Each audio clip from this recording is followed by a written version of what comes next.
Okay, welcome back. We're talking to Melissa about her near-death out-of-body experience and many of the things that she learned after the fact. So this is part two, and if you haven't seen part one, then you can find that on my channel or in the description. So just picking up where we left off, we were talking about seeing Christianity and religion from a bit of a higher perspective after your experiences. And is there anything that you could share with us, some wisdom or encouragement from your deconstruction process, deconstructing the dogmatic parts of Christianity, that you picked up along the way that could help other people that are in that process? Oh, yeah, absolutely. This is one of my favorite topics to talk about because there are so many people going through this process. And I discovered this when I went through my own. So, from the perspective of somebody who's still religious, the perspective of watching other people leave the faith is very, very different from what's actually happening from the perspective of the person deconstructing.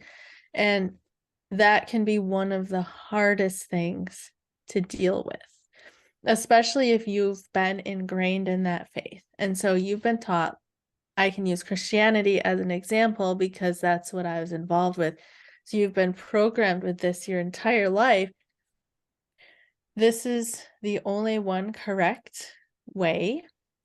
And people who leave the faith they're either one of three things, basically. They are deceived, they're intentionally living in sin and being rebellious, or they were never actually a Christian to begin with.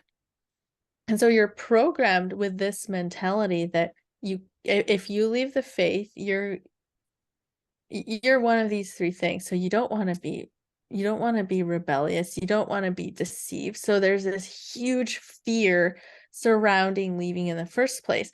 So a lot of times people, when they begin questioning or things start not making sense to them, they're terrified and they resist it, they hide it. They certainly don't have anybody that they can talk to about it, because the first thing that's going to happen if they admit this to someone is that this other person is going to see them as a threat, because now they're going to realize, oh, we don't share the same faith anymore, so you're a bad influence, you're a worldly influence on me, and I'm forbidden from being unequally yoked with somebody who has a different belief system. So you know that you're going to very likely be rejected, lose people who are important to you, potentially lose your entire community, which is what happens to a lot of people. And then throw into the mix, if you happen to be somebody who's, say, in the LGBTQ community or something like that, you're potentially looking at being disowned by your family on top of that and being left with absolutely nothing. And so I guess the first thing that I want to say is you are not alone. If you're going through this, it feels so isolating. It feels so lonely, and it feels like there is nobody that you can talk to. The good thing about living in our time is that we have access to the internet.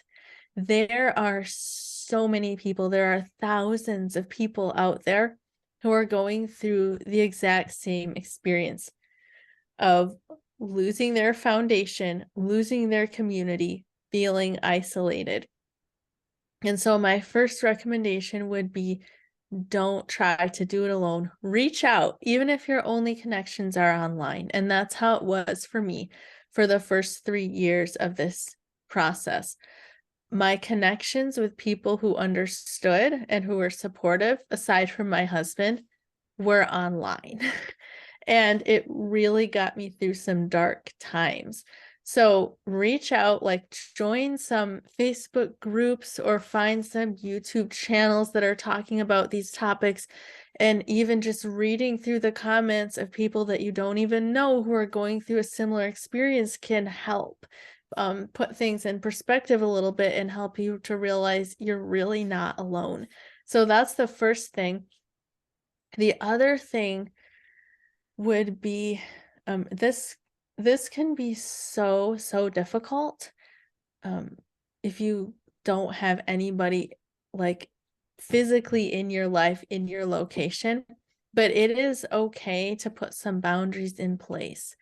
If people are causing a lot of drama or making things really difficult or refusing to accept you for who you are, it may be necessary to put some healthy boundaries in place where you don't have to like reject people back or be mean or anything like that, but just limiting the access that certain situations have in your life can be really helpful, because what you're going to have to do is at least what I had to do is change my entire way of thinking.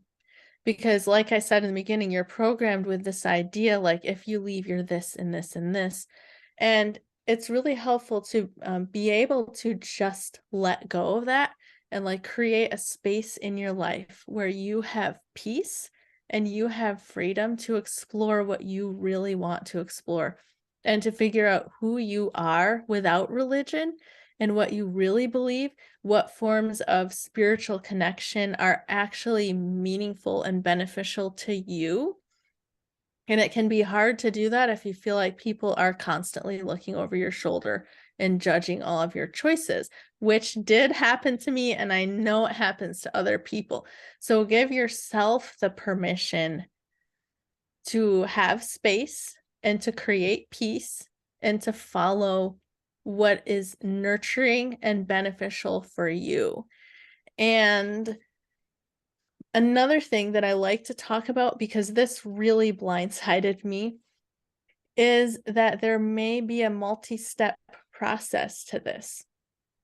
So there's a lot of things that go into this. And if you need to get help, that's okay. I went through a phase where I actually had to get a therapist because there were stages of the deconstruction that were popping up that I was really unequipped and unprepared to handle.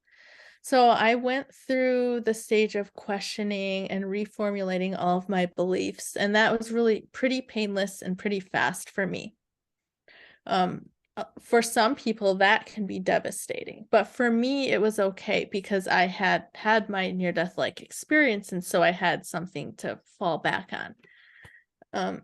The second phase for me was the losing the community, and that was devastating. And it triggered the third phase, which was all of this unresolved trauma coming up from my past.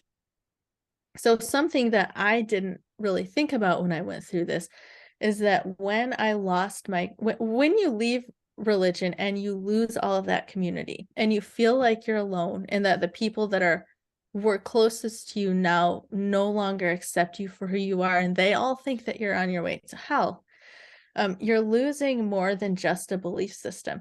There's deeper things that you're losing. You're losing being in this what feels like protective bubble where your safety is determined by your right beliefs and by your connection to this community.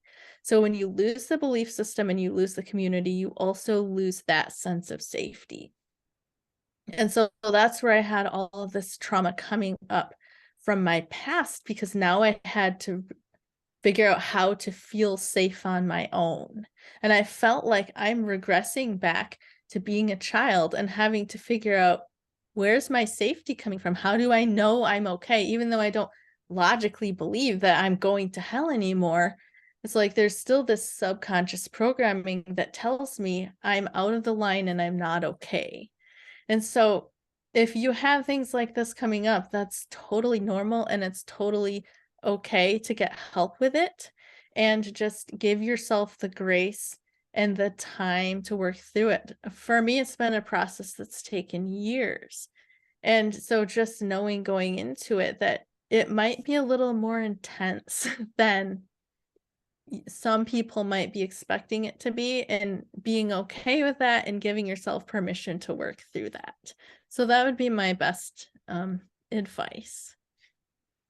Well, I really appreciate that and relate to it, and it really lands. Thank you. Yeah.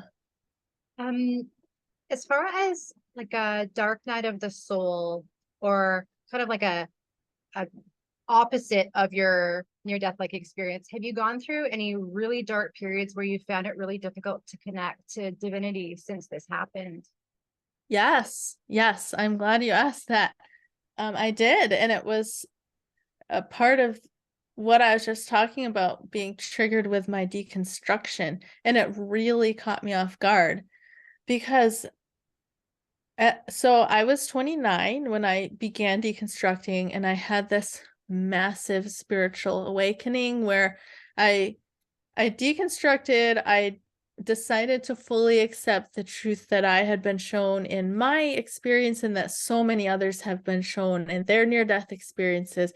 And that felt really liberating to me. And and I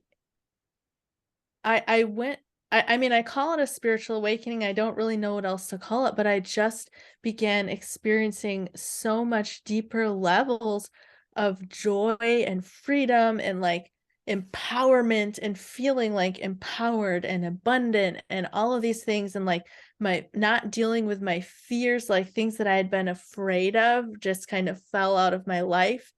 And I was in the best place spiritually and emotionally than I had ever been in my entire life.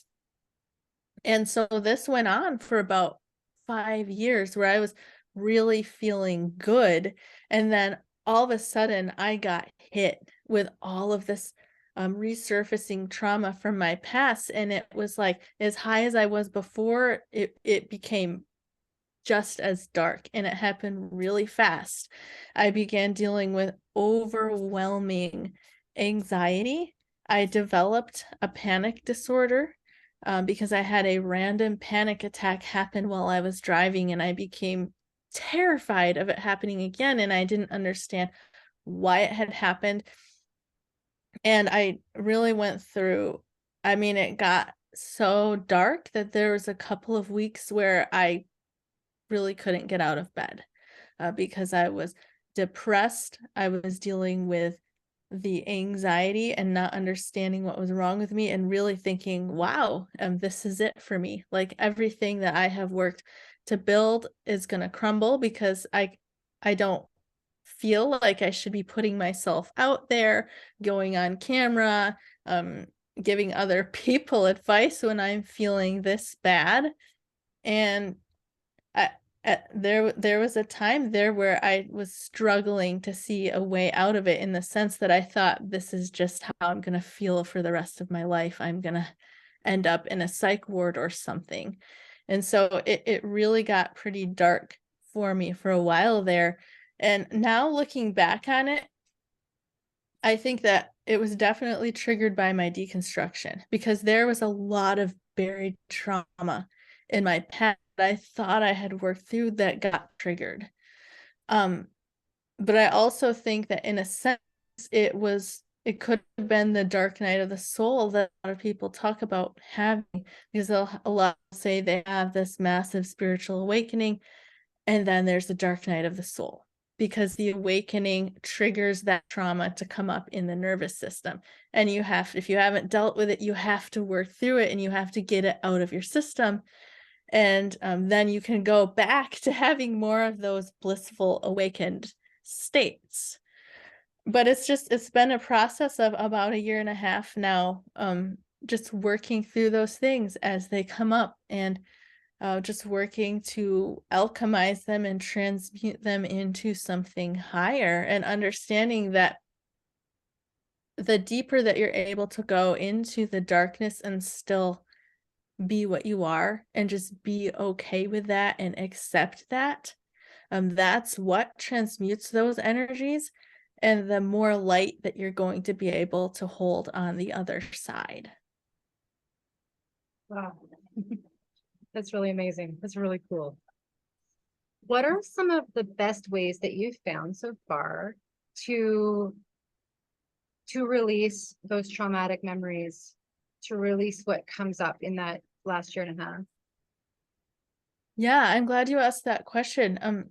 It hasn't been an easy answer for me. I've had to really sit with it. And the thing that keeps coming up for me over and over is you have to accept it. You have to view everything with loving awareness. So as soon as you can fully and truly accept that feeling of fear or anxiety or whatever it is that you're feeling as being okay, it's like it loses its charge. But the challenge for me is in getting to that place of accepting.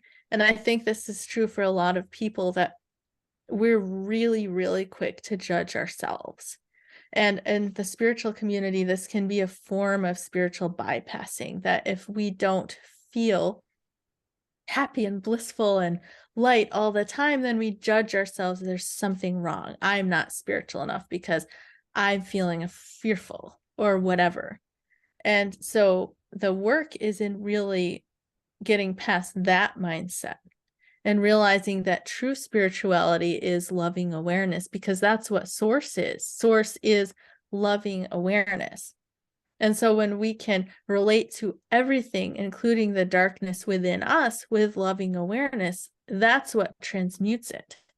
So for the most part, that's what I've had to do. And it's just every time something comes up, I have to sit with it. And a lot of times I will remember the moment in my childhood when that was triggered. And then if I can accept that and realize, okay, I felt this way because this and this and this, and that's okay, then a lot of times it will start to lose its charge a little bit. But it's just a process of doing it over and over and over. There's one thing I can say that actually was really helpful for me and worked faster, but I don't know like how to make it happen. It's just sort of something that happened. And that's that I was able to transmute some of this in a dream. So what happened is that I've been doing self-inquiry meditation for 2 or 3 years now, where I'll just keep bringing myself back to the present moment. Like anytime something is off balance or overwhelming in my life, I'll just bring myself back to my awareness. Like, who am I? I am here in this moment, and like locate my sense of awareness.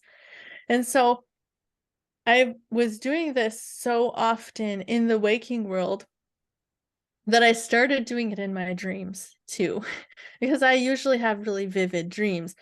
So I would be in my dream and I would feel overwhelmed by something. And then I would do the self-inquiry meditation, like just bring myself back to the present.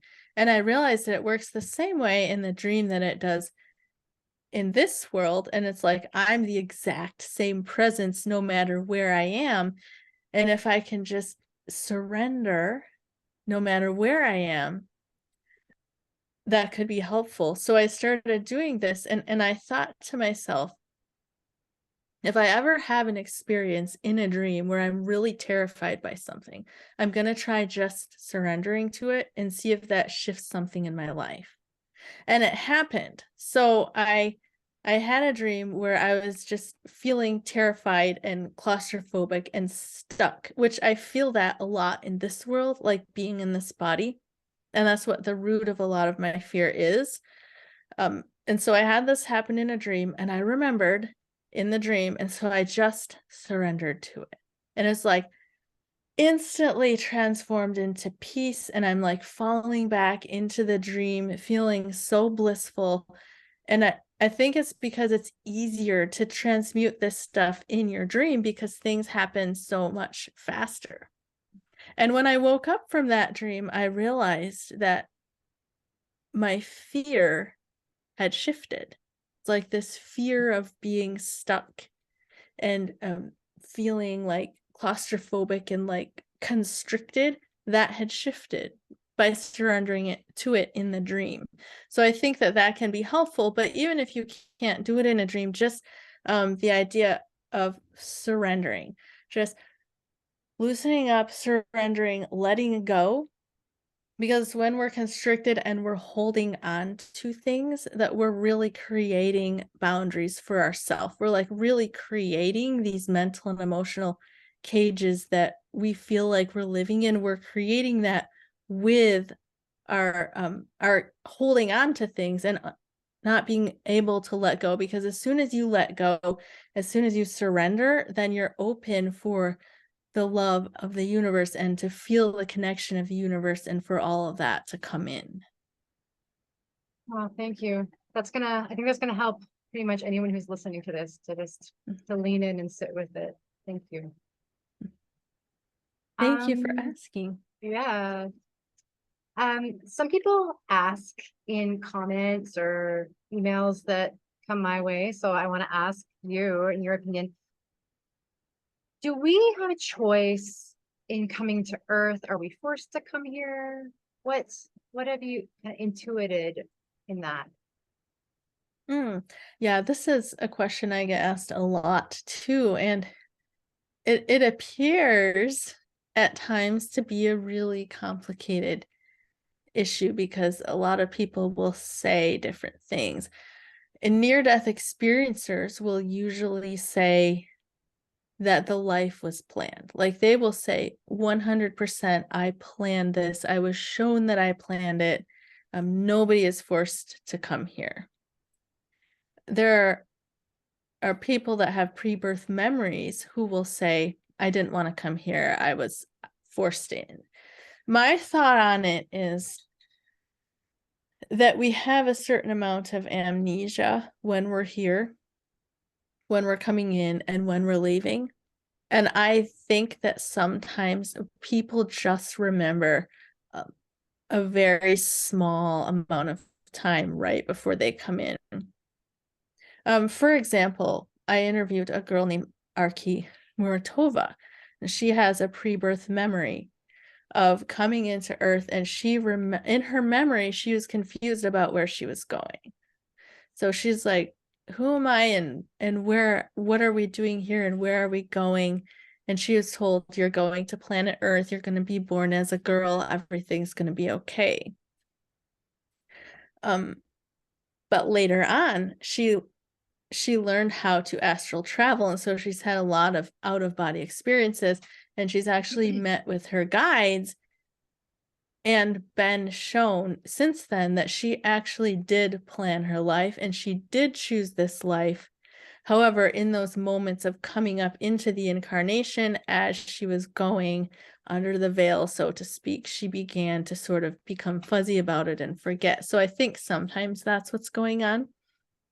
I will also say that I think the grand plan of whatever is happening here is like so far beyond, like, do we plan it or are we forced? Like, it's so far beyond that. It can be both and after asking a lot of people this question, the conclusion that I've come to, at least for now, is that this entire universe that we're in here was created for the purpose of Earth's evolution. It's like the Earth experiment, as they say. Earth was a being, a spiritual being who wanted to see how far into the darkness can I go and still come back up into the light. And this is something that hadn't been done before. It's unique and it would greatly enhance the all that is, whatever that is, enhance our ability to experience love or help the evolution of God, or however you want to put that. And so a bunch of us agreed we're going to come and we're going to be part of this Earth experiment. And so you could say that coming into this universe, we knew what we were getting into and we wanted to be a part of it. In the process, because it is an experiment, a controlled experiment, yes, like there's boundaries on what can and can't happen, but there's a lot that's up to our free will. And we do experience duality here. So we came into it knowing we're going to experience some really low lows, and that's for a purpose, and we want to be a part of that.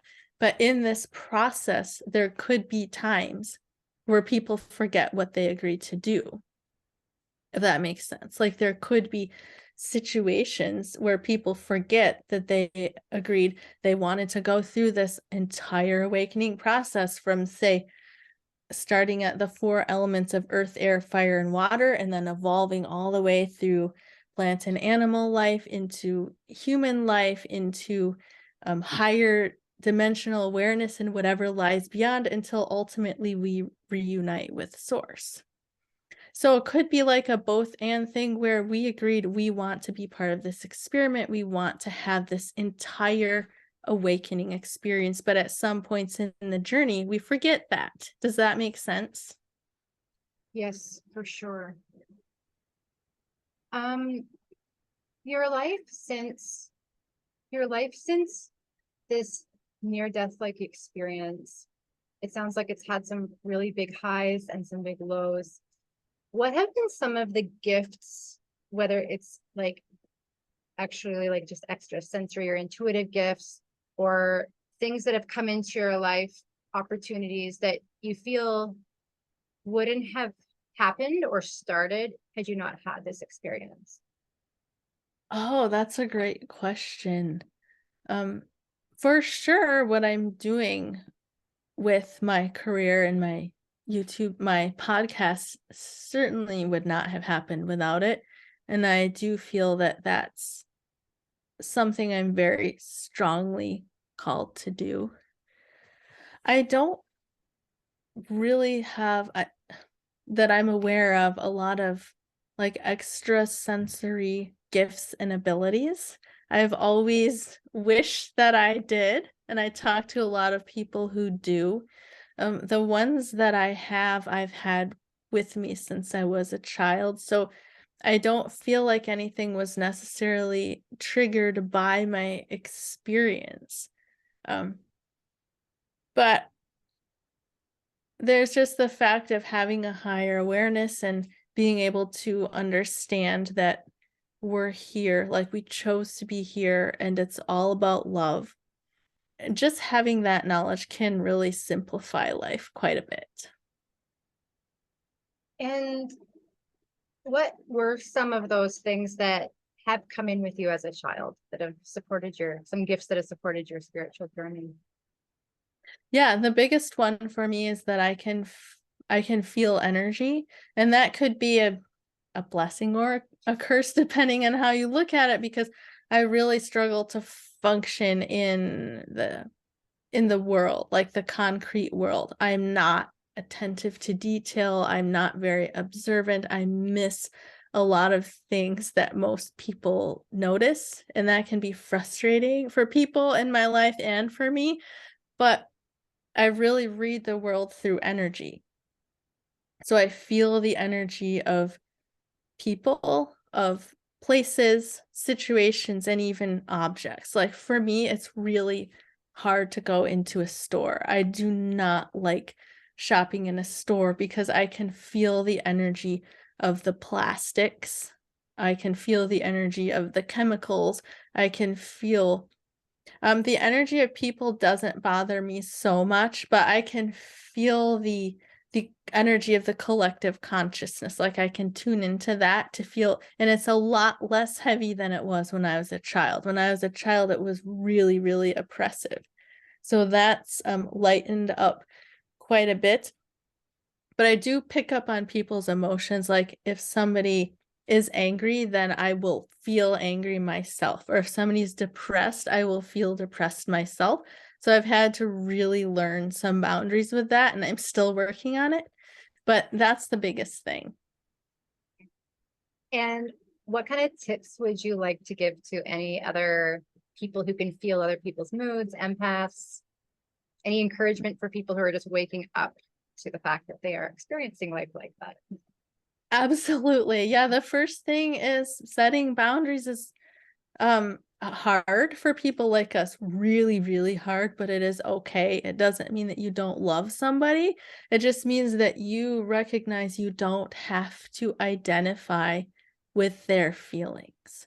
So learning to not identify with their feelings, and then also learning how to transmute energy, because transmuting your own energy is enough, but if you can feel other people's energy, you're gonna have to learn how to transmute that too. So you have to learn how to sit with it, not identify with it, but accept it as okay, and then let it go.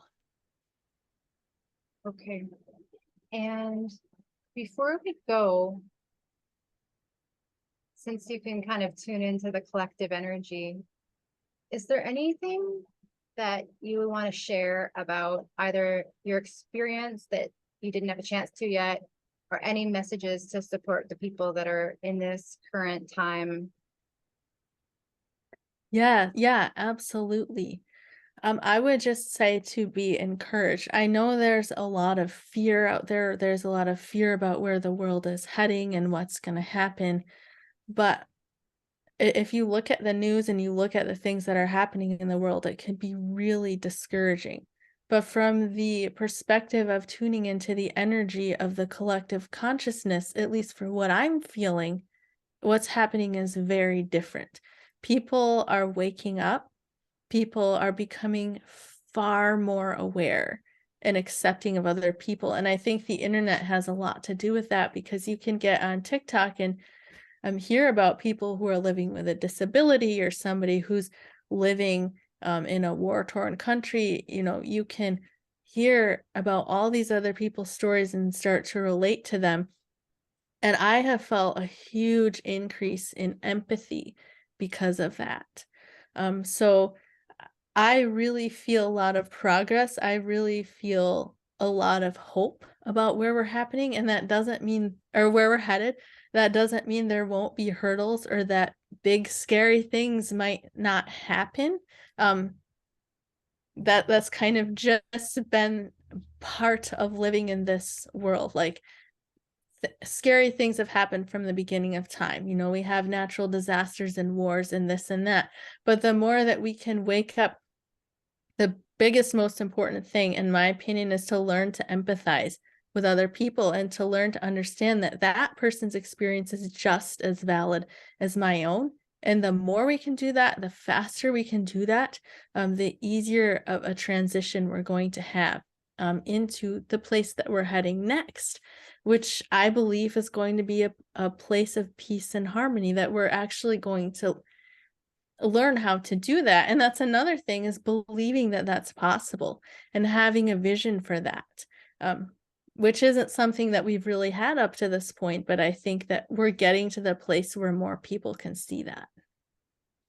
Awesome. Where can people find you, or actually tell us a bit about what you're doing and then where they can find you? Yeah, absolutely. Thank you. You can find me on my YouTube channel, Love Covered Life Podcast. And really, my goal is to try to get spiritual information into the hands of as many people as possible. And so I like to interview near-death experiencers and other people who are making a difference in the world, or have a positive message, to help them spread their message and make these things more mainstream and more widely accepted. Okay, well, we'll put your links down below. Yeah, thank you so much for being here. Thank you so Yeah. much for having me. It was great to talk to you again.